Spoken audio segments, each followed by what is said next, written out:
म्हणजे भांडणाने. तुम्ही बघता आजचा एपिसोड सुरू झाला भांडणांनी, ते पण कोणात तर अंकिता आणि अभिजित.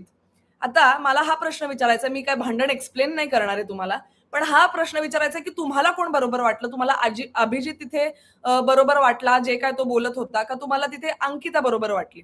आणि ह्या गोष्टीतनं फायदा निक्कीला कसा होतोय, ते मी तुम्हाला आता सांगतेय.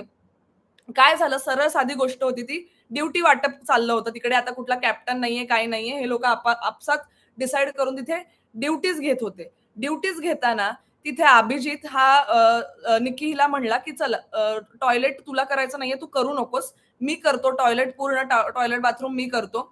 आणि कदाचित मे बी डी दादा पण करणार होते. पण असं त्यांचं ठरलं. आणि निकितामुळे हिला फक्त तिथे टेबल, जे डायनिंग टेबल आहे घरामधलं, ते साफ करण्याची ड्युटी मिळाली. पॉइंट नंबर 1 इथे चुकलेला आहे.